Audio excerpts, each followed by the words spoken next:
조지 오웰이라고 하는 사람은 소설 1984년이라는 데서 이런 말을 합니다. 무지는 힘이다 라는 말을 하죠. 정반대는 또 얘기겠어요. 사실 이 무지라고 하는 말은 나쁜 힘으로 작용한다는 얘기예요. 그래서 인간의 무지 때문에 공산당이 만들어지게 되고 그 공산당은 많은 생명들을 죽여버리게 되죠.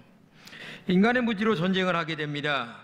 인간의 무지로 동성애가 얼마나 나쁜가를 알면서도 이걸 극대화시켜 나가 퀴어 축제 같은 것을 하는 것이 인간들이에요. 인간의 무지는 쾌락만을 즐기게 합니다. 육적인 쾌락, 즉 동물처럼 살아가게 만든다는 얘기예요. 인간의 무지는 자기만을 또한 알게 만듭니다. 인간의 무지가 가장 무서운 것은, 절정에 달하는 것은 하나님을 배척하는 단계까지 다다르게 된다는 거죠. 얼마 전 필리핀의 두테르테 대통령이 이런 말을 했습니다.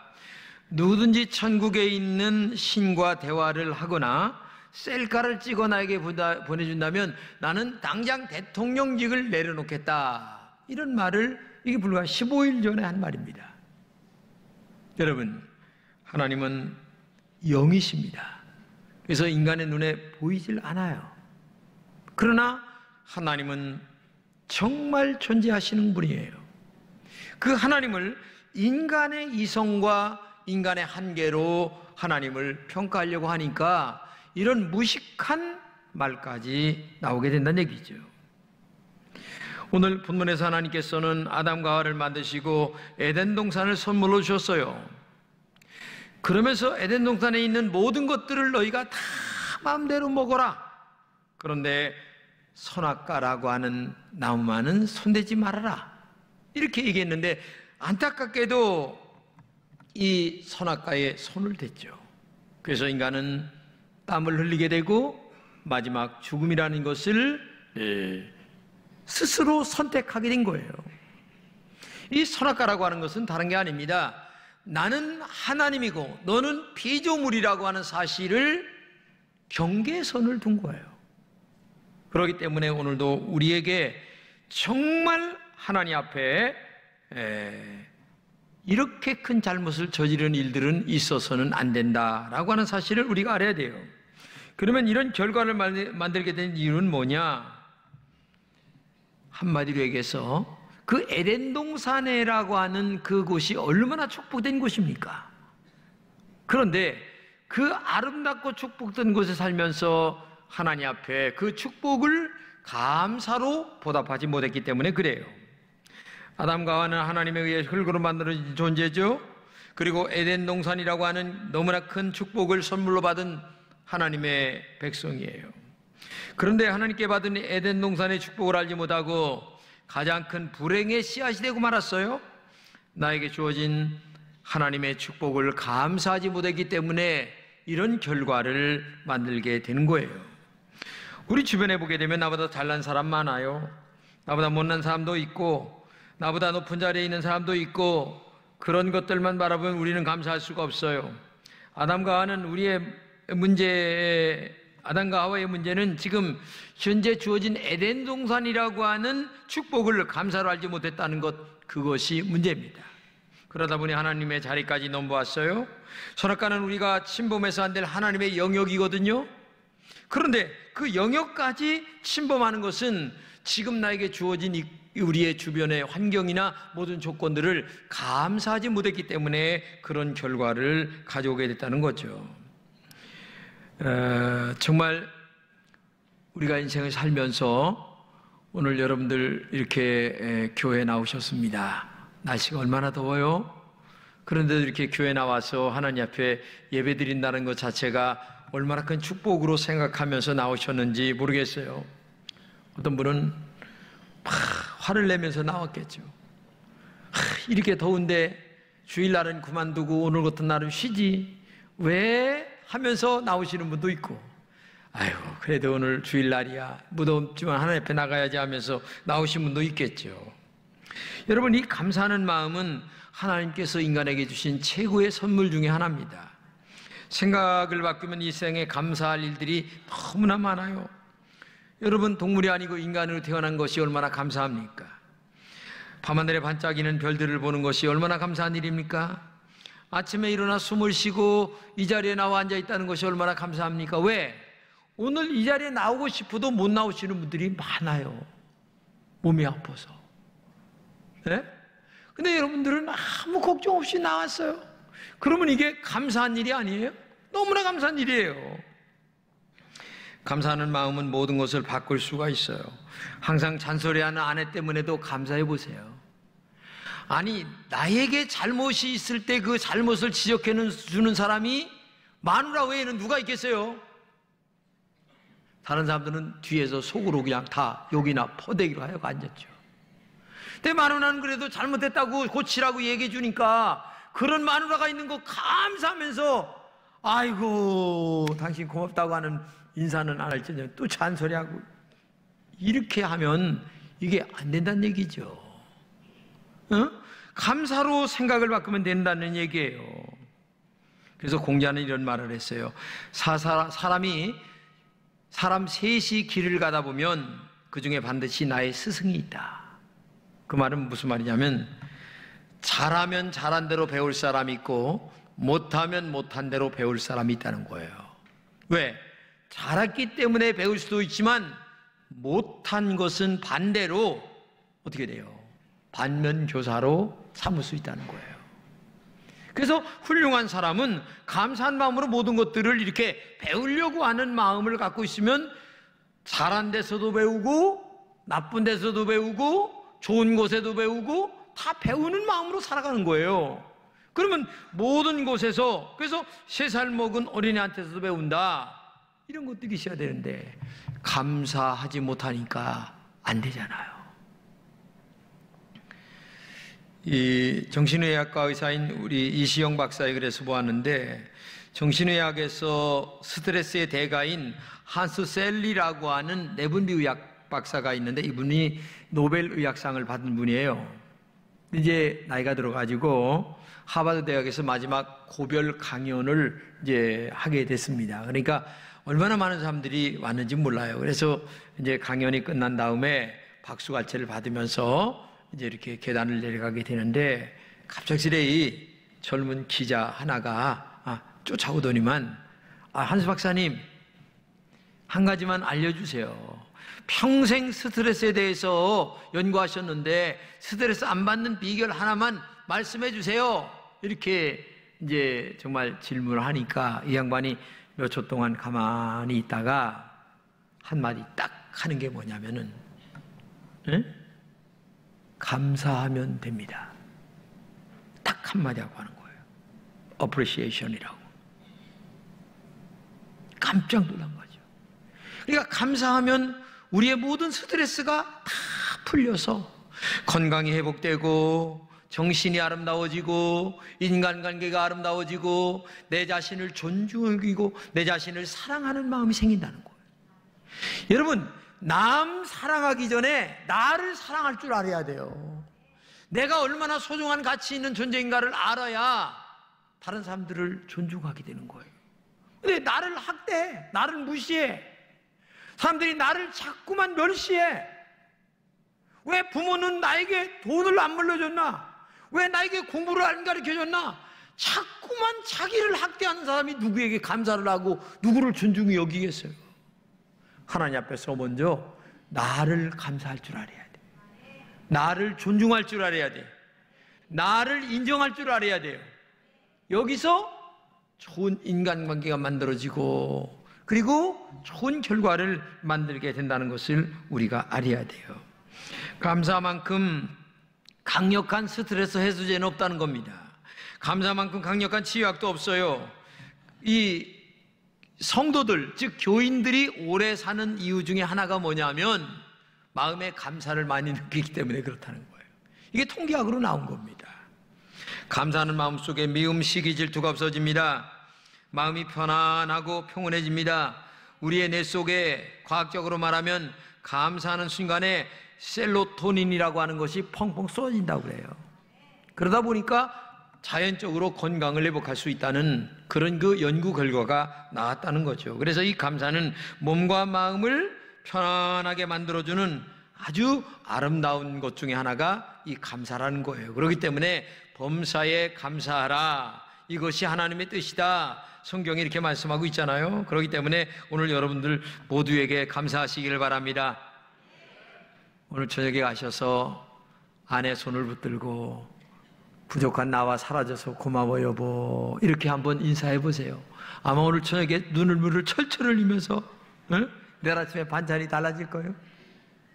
남편의 손을 붙들고도 나와 같이 사라져서 고마워 여보 하면서 인사 한번 해보세요. 부부관계가 훨씬 더 달라지게 될 줄로 믿습니다. 제 나이 또래 되신 분들은 6.25 그 후에 바로 태어났기 때문에 엄청나게 어려웠잖아요. 밥을 못 먹었으니까. 오죽했으면 보릿고개라고 하는 말이 생겼겠어요. 그래서 제가 가끔 우리 친구들을 이렇게 보게 되면, 야, 참 고마워. 그 어려운 시기를 어떻게 이기고 살아서 여기까지 왔냐. 고마워, 고마워. 제가 이렇게 말할 때가 정말 있어요. 정말 그 시절이 먹을 것 때문에 고생을 많이 했는데 그래도 이기고 여기까지 살아온 것만 해도 너무너무 감사해서, 이 친구 고마워. 용케도 이겼네. 천당 일찍 안 가고 오래오래 살다가 나중에 나하고 같이 가. 내가 이런 얘기 농담삼아 하지만은 정말 감사한 일이죠. 프랑스 작가 주일 르나르라고 하는 사람의 기도문이 있는데, 이분이 몸이 굉장히 약했어요. 근데 이분은 아침마다 기도하는 게 뭐냐면은, 눈이 잘 안 보여도 눈이 보인다, 귀가 즐겁다, 몸이 움직인다, 기분이 너무 좋다, 모든 것에 감사합니다, 인생은 정말 아름다운 거야, 이렇게 감사 기도를 드렸는데, 이게 뭐 한 7, 8년 드렸는데 자기도 모르게 건강이 회복된 거예요. 이야, 감사 기도가 이렇게 위대한 거구나, 대단한 거구나 하면서 이 프랑스의 작가 주엘 리나르는 그런 얘기를 그랬다가 얘기하고 있습니다. 오늘 아침에 눈을 뜨고 대지를 받고 서서 기지개를 키면서 하루 일과를 시작한 여러분들 얼마나 감사한 일이에요. 저는 저녁에 잘 때에 가끔 뭐 매일 기도는 하는 거지만 가끔 발을 붙들고 기도할 때가 있어요. 아유, 발 너 고맙다. 왜냐하면 내가 너를 얼마나 함부로 부려먹었는데도 평생 이렇게 건강하게 잘해주니 너무 고맙다 야. 아유, 할렐루야. 앞으로 너 잘 사용할 테니까 너 하여튼 아프지 말고 하여튼 나 천당 갈 때까지 좀 제발 아프지 말아라. 고맙다, 고맙다. 어쨌든 또 내 내장에다 손을 대고 감사해. 아유, 하나님 감사합니다. 내장 고맙다. 간 고맙다. 야, 소장, 대장 다 고맙다. 내가 기도를 그렇게 해요. 어쨌든 눈에 따도 하면 아이고, 하나 안수 기도를 하면서 눈 고마워.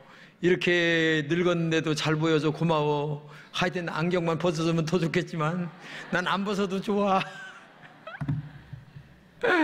내가 이렇게 기도를 하는 거예요. 얼마나 감사합니까?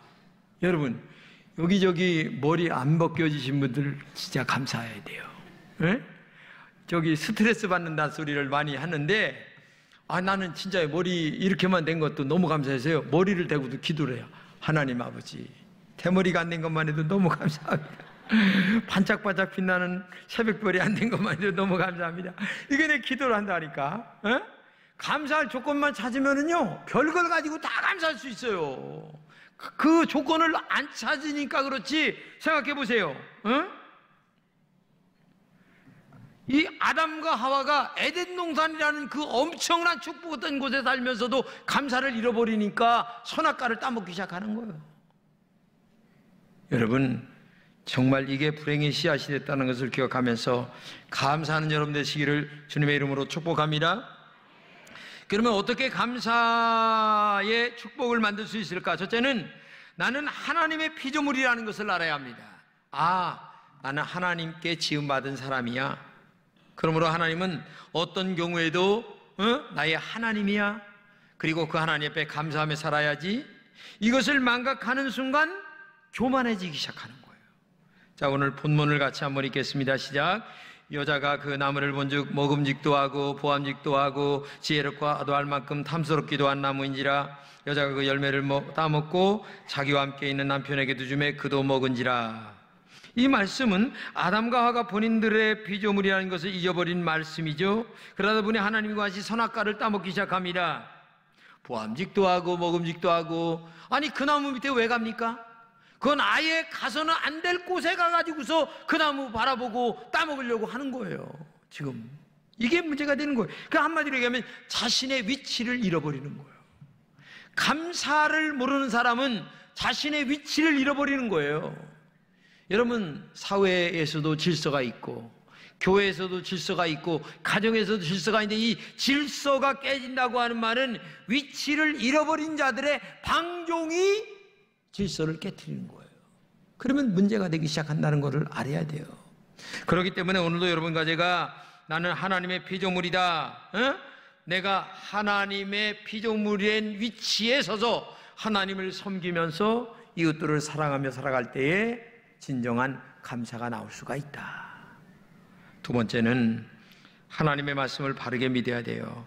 우리가 신앙생활 할 때에 바르게 신앙생활 해야 되는데, 그것은 하나님의 말씀대로 신앙생활 해야 된다는 거예요. 근데 오늘 본문에 아담과 하와가 잘못된 건 뭐냐면은 하나님의 말씀을 자기들의 입맛에 맞게 더했다 뺐다 붙였다 뺐다 이렇게 했다는 거예요. 같이 한번 읽겠습니다. 시작. 여자가 뱀에게 말하되 동산나무의 열매를 우리가 먹을 수 있으나 동산 중앙에 있는 나무의 열매는 하나님의 말씀에 너희는 먹지도 말고 만지도 말라 너희가 죽을까 하노라 하였느니라. 이렇게 얘기했어요. 그러나 그 2장 17절에 보게 되면 뭐냐면 선악을 알게 하는 나무를 먹는 날에는 반드시 죽는다 이렇게 얘기했거든요. 여러분, 반드시 죽는다는 말과 죽을까 하노라 라고 하는 말은 차이점이 엄청나게 큽니다. 하나님의 말씀을 이렇게 내 형편과 처지대로 붙였다 뗐다 하면 되겠습니까? 그러면 안 돼요. 하나님의 말씀을 있는 그대로 믿어야지 왜곡을 하면 안 되는 거예요. 우리가 신앙생활 바르게 할 수 있는 것은 내 마음에 기분에 나쁘기 때문에 하나님의 말씀을 빼버려 안 돼요. 좋은 것만 골라 읽는 사람들이 있어요. 안 되는 거예요. 창세기에서부터 계시록까지 하나님의 말씀은 내 마음에 들든 안 들든 하나님의 말씀이에요. 그대로 믿는 것이 진짜 올바른 신앙인 줄로 믿습니다. 여러분들은 더하지도 말고 빼지도 마시기 바랍니다. 그대로 믿으시기 바랍니다. 그게 믿음의 조상 아브라함이 갈 바를 몰랐지만 하나님의 말씀을 따라갔더니 믿음의 조상이 되었다고 말씀하고 있는 거예요. 그게 성경대로 믿어야, 이게 진짜 신앙이다. 세 번째는 간교한 사탄의 계략에 넘어가지 말아야 합니다. 사탄의 근본이 뭐냐면 간교한 거예요. 이 간교라고 하는 말은 간사하고 교활한 것을 얘기하는데, 이 간사하다고 하는 말을 얘기하면 항상 이렇게 얘기합니다. 자기의 이익을 먼저 생각하는 거야. 타인의 이익, 하나님의 영광을 생각하지 아니하고 나의 이익을 제일 먼저 생각하면서 나쁜 꾀를 부리는 마음, 원칙을 따르지 아니하고 이익에 따라 행동하는 것, 이게 간교하는 거예요. 오늘 여러분 어떻게 신앙생활 하십니까? 교회 나와서 신앙생활 할 때에 자기의 이익을 제일 먼저 우선시하는 사람은 간교한 사람이에요.